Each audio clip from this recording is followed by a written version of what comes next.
Hello everyone. Class 10th के biology का request मालूम पड़ा है, मुझे मिला है कमेंट में। नाम मुझे याद नहीं आ रहा है, बशर्ते I will announce it in the next lecture. बशर्ते 9th का ख़त्म हो चुका है, 2-3 दिन में वो अपलोड पे लगा दिया गया है। लिंक एक्टिवेट हो जाएगा, आप लोग डे बाय डे देख सकोगे। ठीक, अब स्टार्ट करते हैं क्लास 10th की बायोलॉजी की सीरीज। तो लेट्स इनिशिएट विद इट। तो इसमें पहला चैप्टर है लाइफ प्रोसेसेस। मुझे याद है कि स्कूल में तो ये सारी चीज़ें हो चुकी हैं, बशर्ते जब ये एक सीरीज स्टार्ट किया जा रहा है तो क्या किया जाए। मुझे लगता है स्टार्टिंग से ही बनाना सही रहेगा, एक तरह से रिवीजन भी हो जाएगा आप सभी का। सो लाइफ प्रोसेसेस, लाइफ जीवन। और मैंने आप लोगों को पहले ही कक्षा में बताया था कि biology means, BIOS means life होता है, लॉगस मीन्स टू स्टडी होता है। ठीक, टू स्टडी। तो यहां एक्चुअली इस लाइफ के लिए कौन कौन से प्रोसेसेस जरूरी हैं, क्या क्या एक्टिविटी होनी चाहिए। और आप ये भी याद रखिएगा कि पिछली पिछली कक्षा में आप लोग पढ़ चुके हैं fundamental unit of life, mental unit of life. ठीक, फंडामेंटल यूनिट ऑफ लाइफ। तो वो जो यूनिट थी वो थी एक सेल, एक पूरी सेल। क्योंकि वो यूनिट है, मैंने वहां पे समझाया है कि एक से कम काम नहीं चलने वाला, एक से ज्यादा रहेगा तो चलेगा, एक से कम कुछ भी हुआ तो वहां लाइफ नहीं बनेगा। अब उस यूनिट के अंदर जो लाइफ बन रही है उसको कैसे बनाया जा रहा है, आखिर वो लाइफ है क्या, उन सभी चीजों को हल्का सा ओवरव्यू मिलेगा यहाँ पे इस चैप्टर में। तो आखिर वो प्रोसेसेस क्या हैं जो कि लाइफ को क्रिएट कर रहे हैं, जो कि उस सेल की एक्टिविटी को गवर्न कर रहे हैं, ये चीजें जानने को मिलेंगी। सो इंट्रोडक्शन में यही स्टार्ट होगा। आई डू, कहीं भी छोड़ने की कोशिश ना करिएगा, आप ये मत समझ लीजिएगा कि इंट्रोडक्शन है तो इस लेक्चर को छोड़ देता हूं। बशर्ते इनके बीच में कुछ ऐसा टॉपिक आ सकता है जिससे मैं एक्स्ट्रा भी बताऊंगा तो आपको जानने में अच्छा भी लगेगा, और हो सकता है कुछ इंटरेस्टिंग फैक्ट्स भी बताया जाए जो कि आपको नेक्स्ट लेक्चर को पढ़ाने में बेस का काम करे। ठीक है ना? तो इसलिए कोई भी लेक्चर स्किप ना करिए। हाँ, हो सकता है लंबा लेक्चर लंबा हो, लेकिन फिर मैं एक बार कहूंगा कि 5 मिनट वाला काम यहाँ नहीं। आप जिस तरफ जितना टाइम दोगे उस तरफ उतना टाइम, उतना समझ बढ़ेगा। तो अगर बायोलॉजी में आप ज्यादा टाइम दे रहे हो तो बढ़ेगा, अगर एक पर्टिकुलर कॉन्सेप्ट को 10 मिनट में समझ रहे हो तो उसमें ज्यादा समझ बढ़ेगी, बशर्ते आप 30 सेकंड का शॉर्ट वीडियो देख लो। ठीक है ना? तो कहने का मतलब यही है। तो 5 सेकंड या पांच, ये कॉन्सेप्ट 5 मिनट में, ये कॉन्सेप्ट 2 मिनट में, ये सारी चीजें छोड़िए, इस तरह से काम नहीं चलता। और इस तरह से नॉलेज वर्क भी नहीं करता। ठीक है ना? So how do we tell the difference between what is alive and what is not. तो क्लास में मैंने बहुत ही वो ब्रेन स्टॉर्मिंग की थी कि आखिर कैसे, किस चीजों को आप अलाइव कहेंगे, किस चीजों को आप डेड कहेंगे, या फिर किन चीजों को आप नॉन लिविंग कहेंगे। तो मुझे लगता है काफी इंटरेस्टिंग वहां इंटरेक्शन हुआ था आप सभी से। So if we see a dog running, or cow chewing cud, or man shouting out loudly on the street, we know these are living beings. तो कहने का मतलब यह है कि जब आप कुत्ते को दौड़ते देख रहे हैं, गाय को जुगाली करते देख रहे हैं, किसी आदमी को चिल्लाते हुए देख रहे हैं, तो आपको महसूस होता है, या फिर या आप डेफिनेट हो जाते हो कि ये जिंदा है, ये लिविंग है। What if dog or cow or man were asleep? मतलब अगर जो ये एक्टिविटी करते हुए आप किसी को लिविंग कह सकते हो, तो क्या जब वो सो गए हैं तो वो लिविंग नहीं है? तो अब आप ध्यान दोगे कि no, we can assume or we can define them alive by seeing some characters. आप तब भी कुछ ऐसे कैरेक्टर्स होंगे जिन्हें देख के आप कह सकते हो कि वो जिंदा है। लाइक सीइंग देम ब्रीदिंग, उनको सांस लेते हुए देखेंगे तो आप समझ जाएंगे कि ये जिंदा है। But what about plants? और फिर धीरे धीरे ये भी बुक भी ब्रेनस्टॉर्मिंग कर रही है, ठीक है। तो अगर प्लांट को भी आप लिविंग मानते ही हो और ना मानते हो तो मैं बता देता हूँ प्लांट्स लिविंग होते हैं, बट कैसे डिफाइन किया गया कि वो लिविंग है? आखिर उनके बारे में जब आप सोचोगे तो क्या कैरेक्टरिस्टिक्स दोगे? क्या वो दौड़ रहे हैं, क्या वो चिल्ला रहे हैं, या क्या वो उन्हें आप सांस लेते देख सकते हैं? नहीं। How do we know that they are alive? So उनके कुछ कैरेक्टरिस्टिक्स ये हो जाते हैं, वो ग्रीन रहते हैं, सम ऑफ अस से विल से, हम लोग कुछ कह सकते हैं, कुछ लोग आप लोगों में से कह सकते हैं, but what about plants? They have leaves of colour other than green.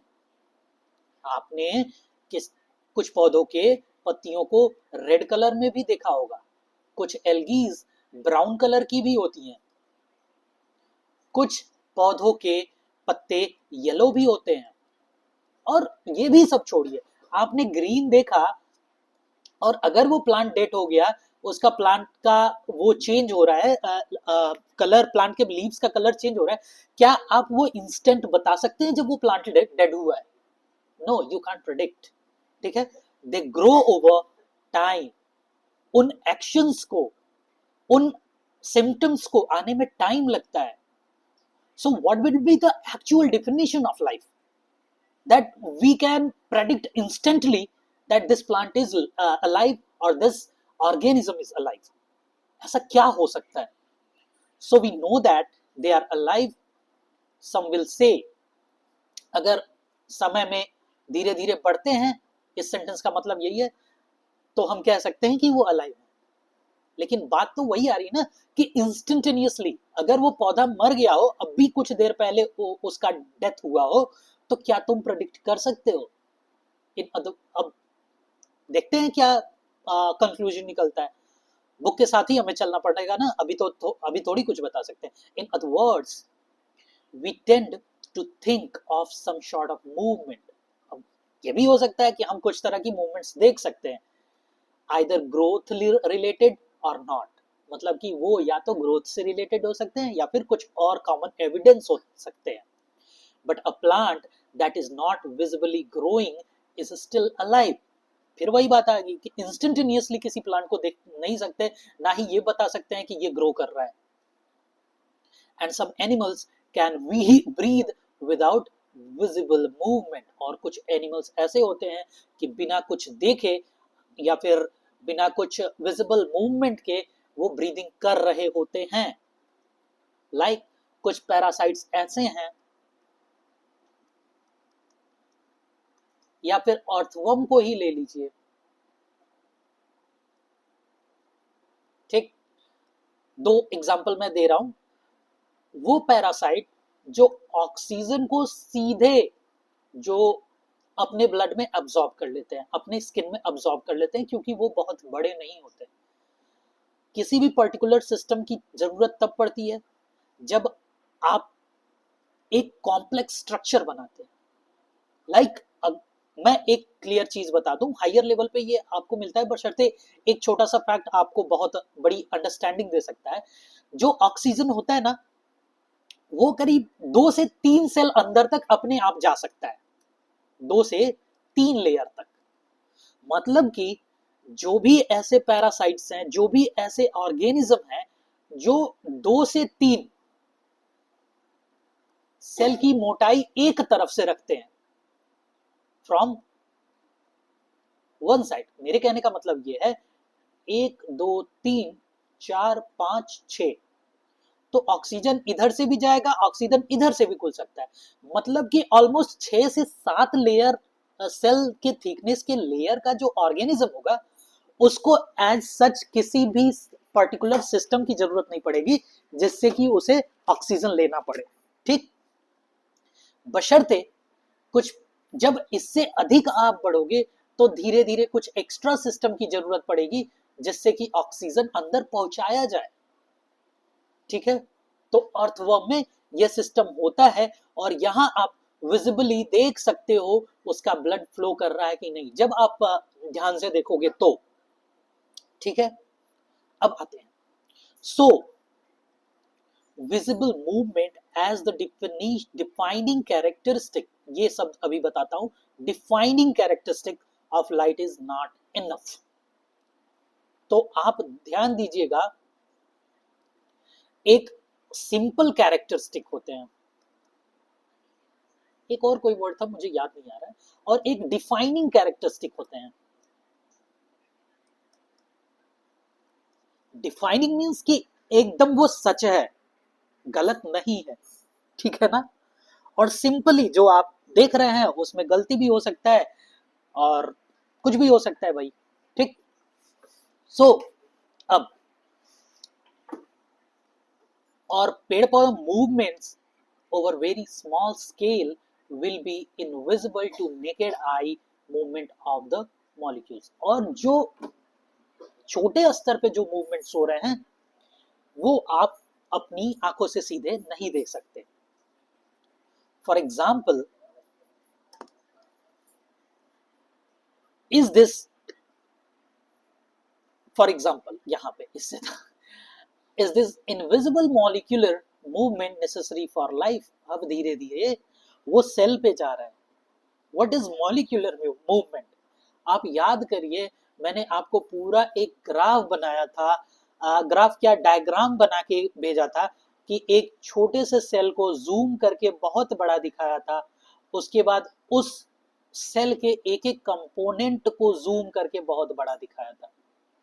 Like अब एक सेल मान लीजिए, ये आपका सेल है, इसमें एक न्यूक्लियस होगा, यूकैरियोटिक सेल की बात है, ठीक।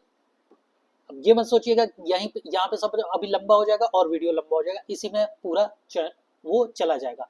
आप 9वीं का फर्स्ट लेक्चर देख सकते हो, उसमें काफी कुछ डिफाइन किया गया होगा, ठीक है ना।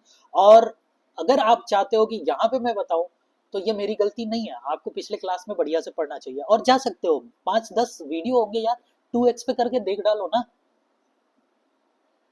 और ये जरूरत तो किसी को भी पड़ सकती है, अगर तुमने फाउंडेशन या छोटी क्लासेस में सही नहीं पढ़ा और उसको रिवाइज करने का मौका मिलता है तो यू कैन डू सो। अब इस न्यूक्लियस से मैंने बताया था कि इसमें आपका जेनेटिक मटेरियल होगा, this can be with DNA और आरएनए, एंड यहाँ से एक मैसेंजर आरएनए बाहर आता है और ये एक प्रोटीन की सिंथेसिस करता है, एक अमाइनो एसिड चेन की सिंथेसिस करता है।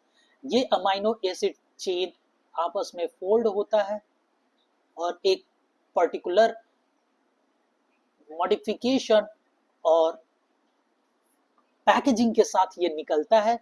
हो सकता है इसे सेल से बाहर भी जाना हो सकता है ये इसे सेल के किसी एक पार्ट में जाना हो और ये यूटिलाइज हो जाता है। ये पूरा डायग्राम मैंने शायद 1-2 घंटे में पूरा बढ़िया से विधिवत समझाया था क्लास में, ठीक है। तो जो मॉलिक्यूल की बात की जा रही है ना, वो यही सारे मॉलिक्यूल है। ये जेनेटिक मटेरियल हो गया, ये आरएनए हो गया, ये प्रोटीन हो गया। आरएनए से प्रोटीन जब बन रहा है तो बहुत सारे राइबोसोम्स वर्क करते हैं, उन मॉलिक्यूल्स की बात हो रही है। लाइसोसोम्स वर्क कर रहे हैं, छोटे से बड़े बहुत सारे माइक्रो मॉलिक्यूल्स वहां वर्क कर रहे हैं एक सेल में, ठीक है। तो इन सब की बात हो रही है। If we ask this question to professional biologists, they will say yes. मैं बता ही रहा हूं कि ये जरूरी होते हैं। In this invisible molecular movement and necessary for life, हाँ ये बहुत जरूरी होते हैं। In fact, viruses do not show any molecular movement in them. कहने का मतलब ये है कि ये वायरसेस का एक एग्जांपल ले रहा है। एक्चुअली वायरसेस जब बाहर के एनवायरनमेंट में होते हैं ना, तो वो मरे होते हैं, एकदम मरे होते हैं। आज तक उनके इस पर्टिकुलर कैरेक्टर को जस्टिफाई नहीं किया गया है, ना ही इसे समझा जा सका है, क्योंकि उन्हें आप आज भी रेफ्रिजरेटर में जमा के रख दो और 100-200 साल बाद वो फिर अगर जो किसी होस्ट के सुटेबल होस्ट के पास आए, वो जिंदा हो जाते हैं और उसके पहले वो कुछ नहीं शो करते, ठीक। तो वही ये कह रहा है कि do not show any molecular movement in them until they infect some cell केवल ना कह के some suitable cell। आप ध्यान दीजिए, कोई एक वायरस है, सुटेबल सेल क्यों कहना चाहिए इसको मैं समझा रहा हूं। कोई एक वायरस है, वो प्लांट को डिजीज काज करता है, ठीक, तो उसका मैकेनिज्म दूसरा होता है, वो एनिमल को डिजीज कॉज नहीं करेगा। तो वो अगर जो एनिमल सेल के कांटेक्ट में भी आ जाता है तो फिर भी उसको कोई फर्क नहीं पड़ने वाला, ठीक है। सो सुटेबल सेल और suitable host will be more precise sentence here, okay.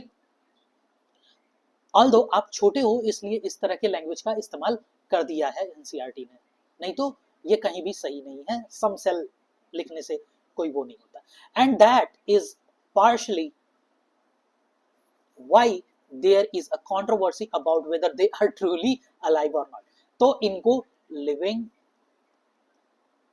और नॉन लिविंग के बीच का एक कड़ी मान लिया गया है, दैट इज वायरस, ठीक। Why are molecular movement needed for life, मतलब कि ये मॉलिक्यूलर मूवमेंट लाइफ के लिए क्यों जरूरी। सीधी सी बात है, एक मॉलिक्यूलर मूवमेंट है वही जो मैंने बताया, जेनेटिक मटेरियल का कॉपी होना, प्रोटीन का बनना और सभी चीजों का बनना। एक उसमें से मॉलिक्यूलर मूवमेंट है डीएनए से डीएनए का बनना। तो आप सोचिए, आप इतने छोटे थे आज बड़े हो गए हो ना, मतलब कि सेल्स की संख्या एक्चुअली आपके बॉडी में बड़ी है, और सेल की संख्या आपके बॉडी में बड़ी है, तो मतलब कि 2 सेल बनने के लिए पूरी तरह से एक नया डीएनए पुराने में रहना चाहिए और एक नया डीएनए नए में आ जाना चाहिए, ठीक है। तो वो नया डीएनए कैसे बनेगा, अगर वो नया डीएनए नहीं बनेगा, एक ये प्रोसेस रुक जाएगा, तो आपका सेल डिवीजन रुक गया कि नहीं रुक गया, और ये टोटली रुक जाएगा, आप किसी लायक नहीं होगे, मे भी काम ही नहीं करेगा, आपकी लाइफ जनरेट ही नहीं होगी अगर इस तरह की कोई प्रॉब्लम आती है तो। बट मैं एक एग्जांपल दे रहा था, we have seen in earlier classes that living organisms are well organized structures, they can have tissue, tissues have cells, cells have smaller component in them, ठीक है। ये भी अर्लियर क्लासेस की बात कर लिया और पल्ला झाड़ लिया, मैंने हल्का सा समझाया भी कि पिछले क्लासेस में आप लोगों ने देखा है कि कैसे ये लिविंग ऑर्गेनिज्म कुछ कॉम्प्लेक्स स्ट्रक्चर रखते हैं, और ये कॉम्प्लेक्स स्ट्रक्चर टिश्यू से मिलके बने होते हैं, और ये टिश्यू सेल्स से मिलके बने होते हैं, और ये सेल्स में कुछ अलग कंपोनेंट्स होते हैं, और इन कंपोनेंट्स, ये कंपोनेंट्स कई तरह के होते हैं जो कि डिफरेंट एक्टिविटी करते हैं, हेल्प करते हैं, और इन्हीं एक्टिविटीज को यहाँ लाइफ प्रोसेसेस कहा गया है, ठीक। Because of effect of environment, this organized, ordered nature of living structure is very likely to keep breaking down over time। अब इन कॉम्प्लेक्स स्ट्रक्चर को बनने में, और नेचर हमारे बाहर का बिल्कुल अलग होता है, एक टाइम में अलग और दूसरे टाइम में अलग, तो चेंजिंग एनवायरनमेंट की वजह से यहाँ कुछ लॉसेस होते रहते हैं, हानियां होती रहती हैं, कुछ नहीं तो आप एनर्जी का लॉस समझ लीजिए। अगर आपका एनवायरनमेंट ठंडा है तो आपके अंदर से एनर्जी बाहर जा रही है, व्हाट इफ आपकी सारी एनर्जी बाहर चली गई, तो काम ही नहीं करेगा, आप मर जाओगे, कोई भी मर जाएगा। तो अब उसके लिए एक नए तरह की एनर्जी बनाने की जरूरत पड़ेगी, और वो नया एनर्जी बनाने के लिए ये लाइफ प्रोसेसेस को चलाते रहना होगा, यही लाइफ प्रोसेसेस वो एनर्जी बनाएंगे, ठीक। और वही चीज देखिए समझा रहा है, if order break down the organism with no longer will alive.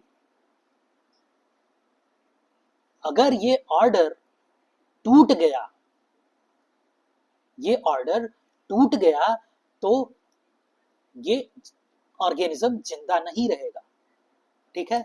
So living creatures must keep repairing and maintaining their structures. मतलब कि इन इन एनिमल्स को अपनी स्ट्रक्चर्स को मेंटेन करते रहना होगा, ठीक है। Since all these structures are made up of molecule, जाहिर सी बात है यार, हम कह रहे हैं चलिए सेल सेल के एक और कंपोनेंट को लेते हैं। सेल बना किससे होता है? सेल का सबसे outer covering plasma membrane. Although ये क्लास में बता चुका हूं बट यहां बता रहा हूं, प्लाज्मा मेम्ब्रेन बना किससे होता है? लिपिड्स, मोर प्रिसाइसली फॉस्फोलिपिड। 11वीं में केमिस्ट्री का भी क्लास चल रहा है, ठीक। अब आ गया केमिकल ही तो आया एट लास्ट। सेल हमारा बना किससे है? सेल किससे बना है? फॉस्फोलिपिड है। What are the phospholipid? एक फॉस्फेट ग्रुप और उसमें लिपिड जुड़ा हुआ है, ठीक। जरा सा और डेप्थ में ले जाने की कोशिश कर रहा हूं। फॉस्फेट होता है और करीब 20 यूनिट लंबी एक लिपिड यूनिट होती है, कार्बन की चेन होती है, ठीक। 20 यूनिट लंबी कार्बन की चेन, आप समझ सकते हो। और आगे फास्फोरस लगा हुआ है और ये कार्बन की चेन आपस में उलझ कर, ठीक, ये कार्बन की चेन आपस में उलझ कर प्लाज्मा मेम्ब्रेन बनाती हैं, ठीक, ऐसे। और यही आप जो अपना स्किन देख रहे हो ना, वो यही है एक्चुअली। जब खुरच जाता है, जब कहीं दीवार पर रगड़ जाते हो और आपको रगड़ी हुई उखड़ी हुई स्किन जो दिखती है, वो यही होती है। और हल्का सा जो पानी जैसा कंटेंट दिखता है, वो उस सेल का मटेरियल होता है, क्योंकि आउटर कवरिंग जो ये लिपिड है ना, वो टूट गई तो अंदर का कंटेंट तो बाहर ही आएगा ना। और अंदर के कंटेंट में क्या होगा? वाटर होगा, प्रोटीन होगा और सारे मॉलिक्यूल्स जो मैंने बताए, वही सारी चीजें होंगी। So what are the maintenance processes in the living organism? हमने मेंटेनेंस की बात की है, ठीक है। और इस मेंटेनेंस के लिए यहाँ पे देखिए ये छूट गया है, must move molecules around all the time. मान लीजिए आपके किसी एक बॉडी पार्ट पे कोई डैमेज हो गया, तो वहां पे एक नए तरह से वहां उसको कंपनसेट करके पूरा किया जाता है कि नहीं? कंप्लीट कर लेते हैं। आखिर में कोई तो कोई तो मूवमेंट हुआ होगा, कोई तो मूवमेंट किया गया है, और वो मूवमेंट ही उस जगह के डैमेज को रिपेयर किया हुआ है, ठीक है। Okay, so at last what are these life processes? अब स्टार्ट करते हैं। अब तक इंट्रोडक्शन था, अब देखते हैं जो वो मूवमेंट हो रहा है, वो मूवमेंट किस तरह से हो रहा है। The maintenance function of living organism must go on even when they are not doing anything particular. Even जब आप सो रहे हो तब भी आप सांस लेते हो कि नहीं? और जानिएगा मेंटेनेंस का सबसे बड़ा रोल यही तो कर रहा है, और ऑक्सीजन जो है वो इसी मेंटेनेंस में हेल्प करता है।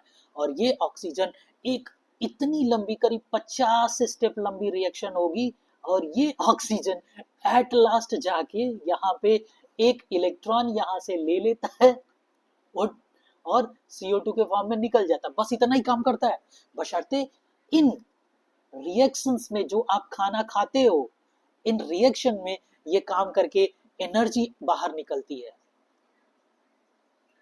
एनर्जी बाहर निकलती है। और यही एनर्जी तो आपके मेंटेनेंस में हेल्प करेगी। आप सोचो, आपकी गाड़ी चल रही थी, अचानक से टूट गई, पेट्रोल खत्म हो गया, इंजन घिस गया, मेंटेनेंस कैसे कराते हो? वेल्डिंग कराते हो। वेल्डिंग में एनर्जी चाहिए होती है, वो एनर्जी कहाँ से आती है? एक्स्ट्रा एनर्जी देना पड़ा ना तुम्हारी कार को, तभी तो वो वेल्ड होके जुड़ पाया। पेट्रोल खत्म हो गया, petrol is a kind of energy जो कि इंजन में जाता है और जलता है तो एनर्जी देता है। अगर वो एनर्जी खत्म हो गया तो आपकी कार नहीं चलेगी। और जैसे आपने पेट्रोल डाला, कार को एनर्जी मिलना शुरू, मूवमेंट शुरू, और एनर्जी ही चाहिए, एनर्जी है तो मूवमेंट है, ठीक। Even when we are just sitting in the class, मतलब कहने का मतलब है आप कुछ ना करते रहो तब भी आपको कुछ ना कुछ एनर्जी चाहिए होती है इन प्रोसेसेस को कंप्लीट करने के लिए, और जब आप काम करोगे तो और ज्यादा एनर्जी की जरूरत पड़ेगी। If we are just asleep, this maintenance job has to go on, मतलब कि मेंटेनेंस की जरूरत तो पड़ती ही है, ठीक है। This processes which together perform this maintenance job our life processes, मतलब कि actually this all these reaction जो कि मेंटेनेंस जॉब को कंप्लीट कर रहे हैं उन सभी को लाइफ प्रोसेसेस कहते हैं, वो सभी प्रोसेसेस, ठीक है। ऑल द प्रोसेसेस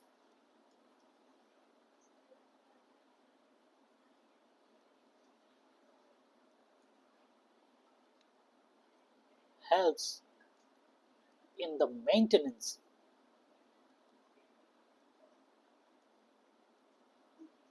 ठीक है आर द लाइफ प्रोसेसेस, ठीक है। और all the reactions in the cell,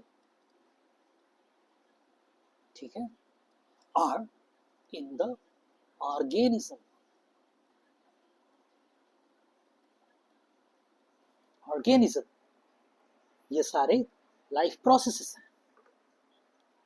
Since these maintenance processes are needed to prevent damage, since these maintenance processes are needed to prevent damage, the breakdown energy is needed for them, and at last in processes के लिए energy की requirement आ ही गई। अब ये energy कहाँ से आती है, पिछले क्लास में ये भी बात हो चुकी है, बशर्ते इस एनर्जी को कंप्लीट करने के लिए हम क्या लेंगे, खाना लेंगे, बाहर से एनर्जी का इनपुट डालेंगे जो कि एनर्जी में कन्वर्ट हो, जैसे वहां पेट्रोल की बात करी गई वैसे ही हम अपने अंदर खाना डालते हैं। This energy comes from outside, बाहर से, of the individual organism, so there must be a process to transfer a source of energy from outside of the body of the organism which is called food. So actually जब हम food ले रहे हैं तो हम energy लेने की कोशिश कर रहे हैं, एनर्जी क्या इनपुट ले रहे हैं, ठीक है। तो inside a process which commonly called nutrition, और उसे न्यूट्रिशन कहते हैं। अब न्यूट्रिशन एनर्जी का इनपुट क्या है, एनर्जी के इनपुट में हम लेते हैं कार्बोहाइड्रेट, एनर्जी का सबसे बढ़िया सोर्स, कार्ब्स कह लीजिए, प्रोटीन्स कह लीजिए, फैट्स कह लीजिए, विटामिन्स कह लीजिए, एंड मिनरल्स, ये सारे लेते हैं, ये कहीं ना कहीं एनर्जी देने का काम करते हैं और इन लाइफ प्रोसेसेस को चलाने में हेल्प करते हैं। अब कैसे, ये तो कार्बोहाइड्रेट जब ब्रेक होता है तो ये शुगर्स में टूटता है, ठीक। शुगर जैसे कि ग्लूकोज, दो ग्लूकोज जुड़ते हैं तो सुक्रोज बनता है, और इसके लाखों यूनिट्स जुड़ते हैं तो स्टार्च बनता है, जो आप राइस, व्हीट, कॉर्न ईटीसी में लेते हो, ठीक है। तो हुए ना ये एनर्जी के सोर्स। अब एनर्जी के साथ आपको चाहिए होता है प्रोटीन, तो प्रोटीन आप लेते हो, ठीक है। प्रोटीन कहाँ से, प्रोटीन का क्या होगा, देखिए एक चीज मैं बता दूं कि आप जो फूड अपने अंदर डालोगे, मे भी डाइजेशन है आपके उसमें, शायद डाइजेशन हो, तो मुझे यहाँ इतना वो तो नहीं बताना चाहिए, खैर चलिए, फूड को आप ब्रेक करोगे पार्ट पार्ट में, और उस ब्रोकन फूड को अपने मन मुताबिक असेंबल करोगे, ठीक है। असेंबल करके अपने काइंड ऑफ चीज बनाओगे, बॉडी के अंदर बनाएगी बॉडी और उसे यूज करेगी। क्यों? क्योंकि ये फूड किसी और का है जो हम खाते हैं। वो पौधे अपने अंदर स्टोर करके रखते हैं। वो फूड सीड को जर्मिनेट होने के लिए रखा गया होता है। जो हम वीट खा रहे हैं ना, वीट के अंदर से जो स्टार्च खा रहे हैं, वो उस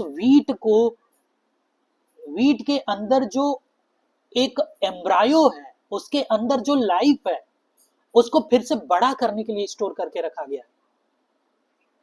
ठीक है ना? सबको बहुत लगता होगा कि नॉनवेज नहीं खाना चाहिए, लेकिन इस तरह से हम एक दिन में लाखों करोड़ों एम्ब्रॉयज को नष्ट करते हैं और खाते हैं, उनका खाना छीन के हम खाते हैं। ठीक है ना?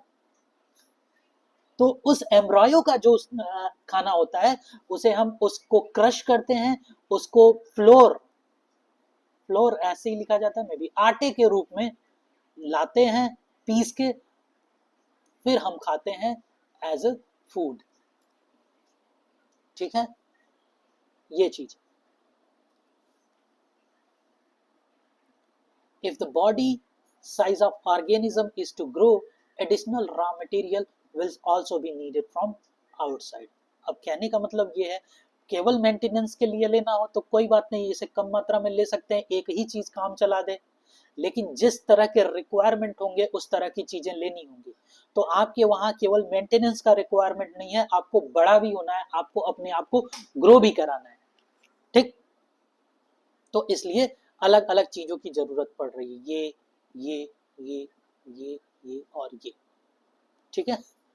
सो since life on earth depends on carbon based molecule, most of these food source are also carbon based. जाहिर सी बात है, जैसा हमको बनना है वैसे ये चीजें खाएंगे। मैंने कहा 20 कार्बन चेन का लिपिड होता है, ये फैट एंड ऑयल्स ही तो लिपिड कहलाते हैं, और इसमें भी वही कार्बन के चेन होते हैं। तो हम लेते हैं, उसे तोड़ के फिर अपने अकॉर्डिंग शेप देके उन्हें बनाते हैं। ठीक?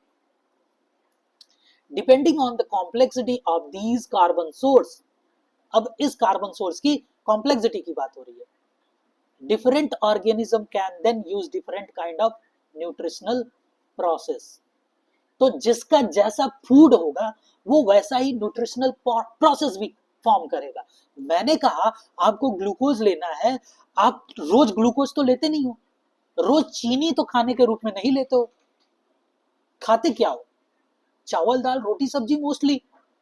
ठीक है? स्टेपल फूड खाते हो, और स्टेपल फूड में मैंने राइस को बताया, वही शुगर 1,00,000 बार जुड़ा हुआ है, और इस 1,00,000 बार से आपको एक में कन्वर्ट करना है, क्योंकि ये ग्लूकोज के फॉर्म में ही आपका सेल तो लेगा। ठीक? तो इन लाखों यूनिट्स को एक एक में तोड़ना होगा कि नहीं, इसीलिए इसके लिए एक अलग हम लोगों ने सिस्टम डेवलप किया, जिसे हमने डाइजेशन सिस्टम कहा। इसीलिए इसकी जरूरत है। वैसे ही एक और एग्जांपल दे देता हूं कि मैंने एक बात किया था कि अगर पैरासाइट है और 6 से 7 लेयर मोटा है तो ऑक्सीजन डिफ्यूज कर जाएगा। हमारा शरीर कितना, काफी 5-7 सेल से तो काफी ज्यादा मोटा है। इसीलिए हमें सर्कुलेटरी सिस्टम डेवलप करना पड़ा, जो कि ऑक्सीजन को हर जगह पहुंचाए। अब ऑक्सीजन को पहुंचाए तो ऑक्सीजन को भी पहुंचाने के लिए इस सर्कुलेटरी सिस्टम में एक जगह से एक ऑक्सीजन पहुंचे तो सही रहेगा क्या? नहीं, क्योंकि आपको जरूरत भी बहुत ज्यादा है, बहुत ज्यादा सेल है आपके अंदर। तो ऑक्सीजन भी बहुत ज्यादा मात्रा में जल्दी जल्दी इस सर्कुलेटरी सिस्टम में पहुंचे, इसके लिए हमने डेवलप किया lungs, respiratory system. Respiratory system के पास ये सर्कुलेटरी सिस्टम आता है, यहाँ खूब बड़ा सा जाल फैलाता है और यहाँ से ऑक्सीजन लेके जाता है। फिर ले आके यही सर्कुलेटरी सिस्टम बड़ा सा जाल बनाता है और इसी रेस्पिरेटरी सिस्टम में कार्बन डाइऑक्साइड को छोड़ के जाता है। भाई कॉम्प्लेक्स चीजें हैं तो कॉम्प्लेक्स सिस्टम डेवलप करना पड़ेगा, ठीक है ना। सो go to the next. The outside source of energy could be quite varied. अब ये आउटसाइड से जो हम लेने की कोशिश कर रहे हैं बहुत वैरायटी में हो सकते हैं। Since the environment is not under the control of individual organism, these sources of energy therefore need to be broken down or built up in the body. मतलब कि should be broken down और should be broken down, ये ऊपर वाला part break किया गया था ना, और देन should be built, जिस फॉर्म में हमें जरूरत है, ठीक है। ये बिल्ड करना पड़ेगा और यहाँ ब्रेक करना पड़ेगा, यहाँ ब्रेक भी करना पड़ेगा। फूड को ब्रेक किया, फिर ब्रेक करने के बाद हमने बिल्ड किया और एट लास्ट फिर हमने इस्तेमाल किया, ठीक है ना। ये चीजें and must be finally converted into a uniform source of energy. Uniform source of energy, मैंने कहा ना एट लास्ट उसको ग्लूकोज ही चाहिए एट लास्ट लेवल पे, अगर एनर्जी की बात है तो, ठीक है। तो मतलब कि जितने भी हम खाएंगे एट लास्ट ग्लूकोज में टूटेगा, जितना भी प्रोटीन का सोर्स लेंगे वो एट लास्ट एमिनो एसिड तक टूटेगा, एक एक चीज में टूटेगा, क्योंकि लाखों एमिनो एसिड मिलकर प्रोटीन बनाते हैं, लाखों ग्लूकोज यूनिट मिलकर स्टार्च बनाते हैं या कार्बोहाइड्रेट बनाते हैं, ठीक है ना। अब आगे बढ़ते हैं।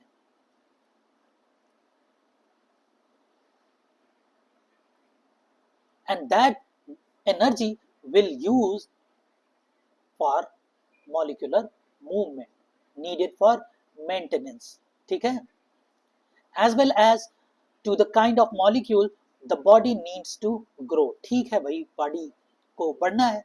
For this a series of chemical reaction in the body are necessary, a series of chemical reactions। ये बहुत बड़ी बात बहुत छोटे में निपटा दिया है, ठीक है। What does it means by a series of chemical reaction? मैंने एक एग्जांपल भी दिया a series of chemical reaction का, क्या कि जेनेटिक मटेरियल से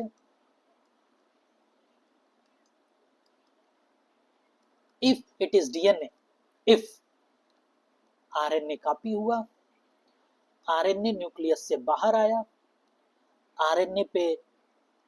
RNA से राइबोसोम बाइंड किया, इससे एमाइनो एसिड चेन बना, चार बार फोल्डिंग हुई इसकी, इस एमिनो एसिड की,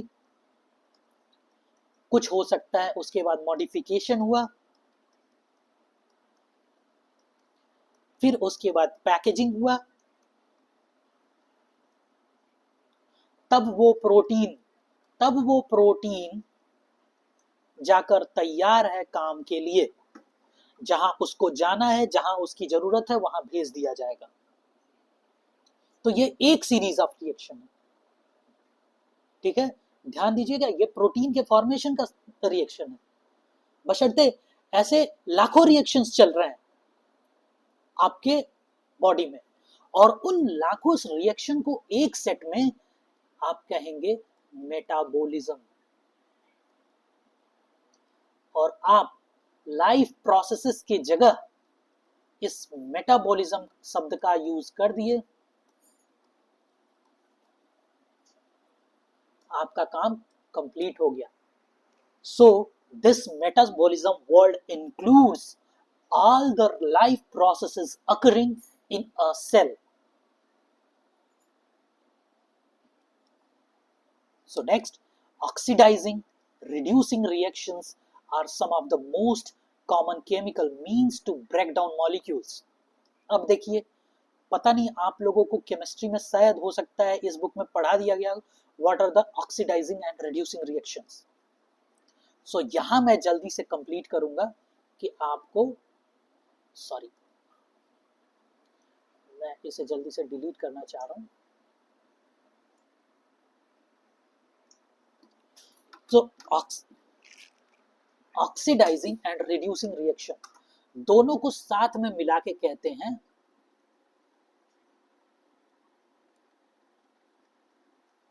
रिडक्शन ऑक्सीडेशन रिएक्शन,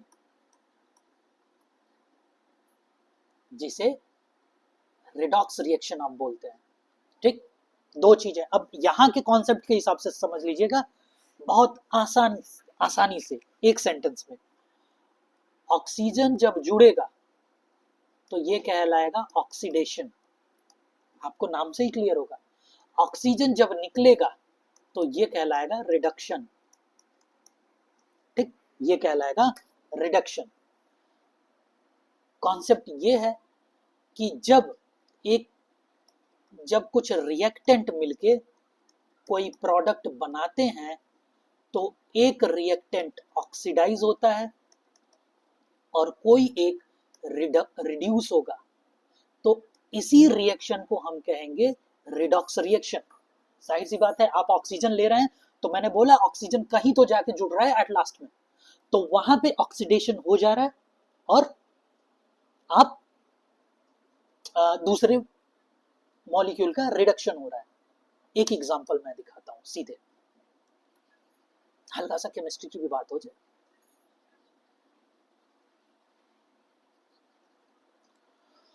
हाँ, ग्लूकोज C6H12O6 बनता क्या है? 6CO2। ठीक, हुआ क्या है? हुआ क्या? 6 कार्बन टूट के ऑक्सीजन के साथ रिएक्ट कर लिया है, देख रहे हैं ना। इसी ग्लूकोज का जरा मैं मॉलिक्यूलर स्ट्रक्चर बना के दिखाता हूं। CO 2 3 4 5 6।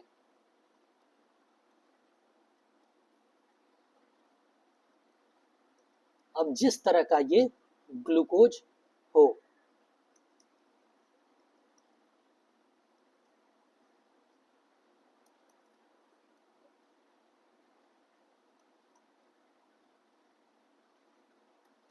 H H OH H OH H OH, ठीक है, यही है ना, 1 2 3 4 5 6। ठीक, अब देखिए यहाँ पे हाइड्रोजन ज्यादा जुड़े हैं, हाइड्रोजन जुड़े हैं ना, और ये बहुत जुड़ा है तो एक ऑक्सीजन के साथ जुड़ा है, ठीक है ना।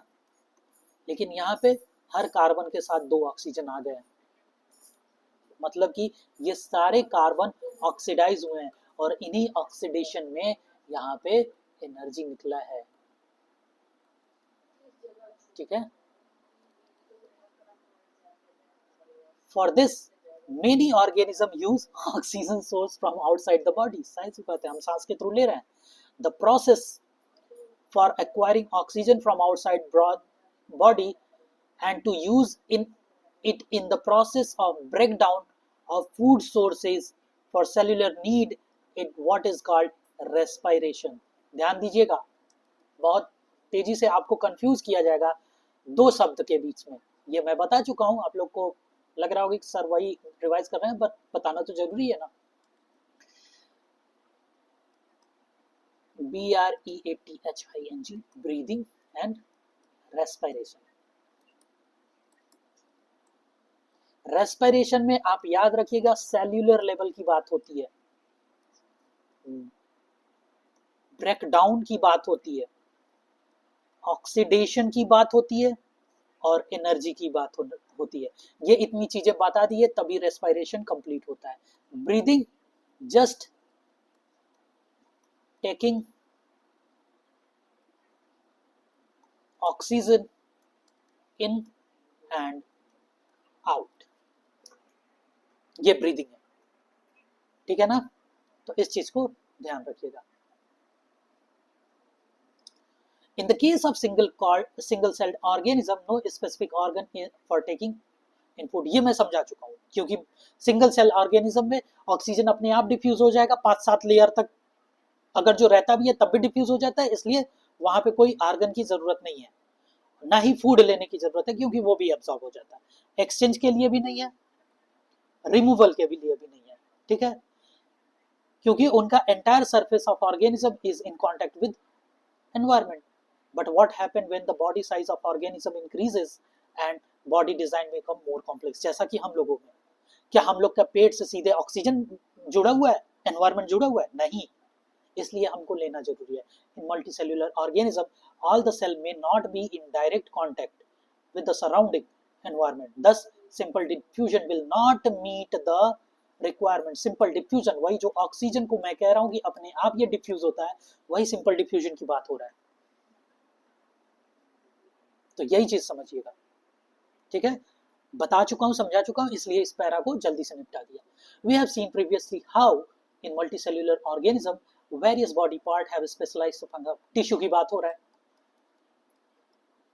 ठीक, we are familiar with the idea of these specialised tissue, हम लोग फेमिलियर है in specialised tissue and with their organisation in the body of the organism. जाके टिश्यू वाला देख लीजिएगा, अगर जो क्लियर नहीं हो पा रहा है, हल्का सा भी डाउट आ रहा है, तो पिछले चैप्टर को देखने में आप कहीं भी अपने आप को इंफीरियर ना महसूस करें, रिवाइज करना पड़ सकता है, अगर जो आज नहीं रिवाइज करेंगे ना, तो आगे जाके फिर रिवाइज करना पड़ेगा, और आगे जाके जब 12वीं में ये चीजें नहीं समझ में आएंगी, तो 9वीं की चीजें पढ़ने में और लाज लगेगा और शर्म आएगा। इससे बेहतर ये है कि ये एक नया बायोलॉजी शुरू कर रहे हैं, तो क्यों ना पिछले वाला जब वो कर रहे हैं तो शुरू से हम सभी चीजें पढ़े तो बेहतर है यार, तो उसमें शर्माने वाली बात नहीं है, आप सीखिए, आप जितना उसे पीछे की चीजें पुख्ता कर लेंगे, उतनी आगे की चीजें अच्छे से समझेंगे। Therefore not surprising that the uptake of food and oxygen will also be function of specialised tissue, मतलब कि फूड का अपटेक और रेस्पिरेशन भी एक स्पेशलाइज्ड टिश्यू का स्पेशलाइज्ड टिश्यू का ही फंक्शन है, मतलब कि रेस्पिरेटरी सिस्टम, और उसकी बात हो रही है डाइजेस्टिव सिस्टम की। However, this poses a problem. ये एक प्रॉब्लम क्रिएट करता है। Since the food and oxygen are now taken up at one place in the body of the organism, while all part of the body need them. मतलब कि आपने मुंह में खाना लिया और आपके उंगली के एक छोर पर भी उस खाने की जरूरत है, अब उसे पहुंचाएगा कौन? तो यहीं पे रोल प्ले करता है ट्रांसपोर्ट सिस्टम, जो कि सर्कुलेटरी सिस्टम है, सर्कुलेटरी सिस्टम है, ठीक है। When chemical reactions use the carbon source and oxygen for energy generation, they create byproducts that are not only useless for the cell of the body but could even be harmful। अब ये बात ये कर रहा है कि food से बनता है, फूड प्लस ऑक्सीजन, एनर्जी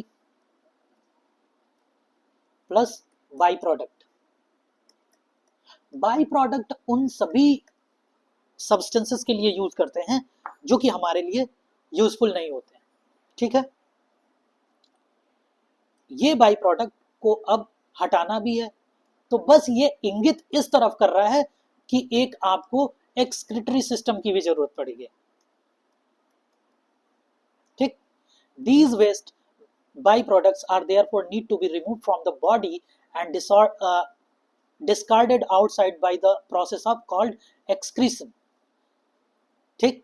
अब देखिए, again if the basic rules for body design in multicellular organism are followed, the specialized tissue for excretion will be developed, ठीक है, develop होगा, which means that the transportation system will need to be transport waste away from the cell to this excretory tissue, मतलब कि वही transport system, जब यहां से blood food carry करके different part of the body के लिए ले जाता है, तो वहीं से ये ब्लड बाई प्रोडक्ट कैरी करके एक्सक्रीटरी सिस्टम तक ले जाता है,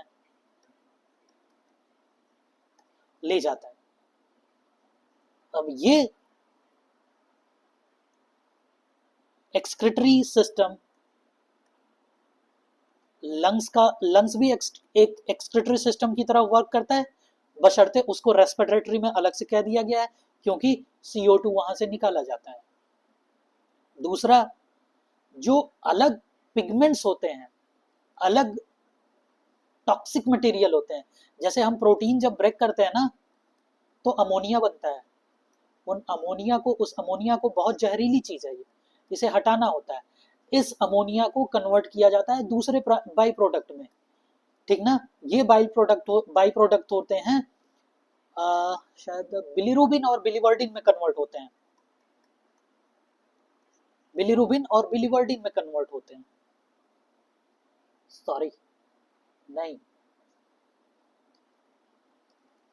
बिलीरुबिन पर ये तो अमोनिया प्रोडक्ट निकाल दिए जाते हैं वाटर में मिला के यूरिन के थ्रू, और फिर यही कुछ बाई प्रोडक्ट को कन्वर्ट किया जाता है बिलीरुबिन और बिलीवर्डिन के वजह से, ठीक है। उन टॉक्सिन सब्सटेंस को बिलीरुबिन और बिलीवर्डिन में कन्वर्ट किया जाता है और ये निकाला जाता है, यही इसी की वजह से हमारा जो यूरिन होता है येलो होता है।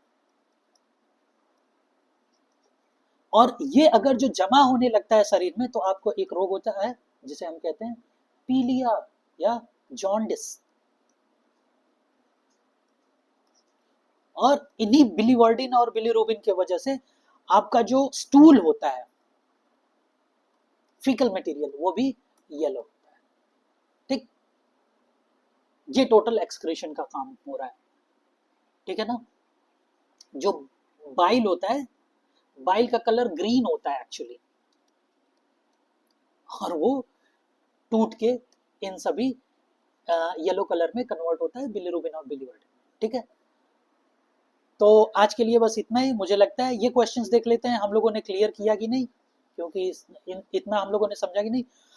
Y diffusion insufficient to meet oxygen requirement of multicellular organism like human, मैंने बहुत अच्छे से समझाया है। What criteria do we use to decide whether something is alive, ये तो सबसे पहले पैराग्राफ में बात हुई है। What are outside raw material used for by an organism, तो आउटसाइड रॉ मटेरियल कौन कौन से इस्तेमाल किए जाते हैं, इस पे भी बात हुई है। What processes would you consider essential for maintaining life, तो कौन कौन से प्रोसेसेस हैं जो लाइफ के मेंटेनेंस के लिए आप बहुत एसेंशियल मानते हो, उन सभी पे बात करके ही तो खत्म हुआ है आज का लेक्चर, ठीक है। तो अगले लेक्चर में हम लोग पढ़ेंगे न्यूट्रिशन, और मैं अगले लेक्चर का बेस पिछले ही लेक्चर में रख देता हूँ, बशर्ते इस न्यूट्रिशन पे मैंने बहुत अच्छे से बात की है। तो मिलेंगे अब अगले लेक्चर में। आज के लिए बस इतना ही। तो बहुत बहुत धन्यवाद अभी तक मेरे साथ रहने के लिए, और आपको बहुत सारी शुभकामनाएं आपकी पढ़ाई के लिए। Thank you very much.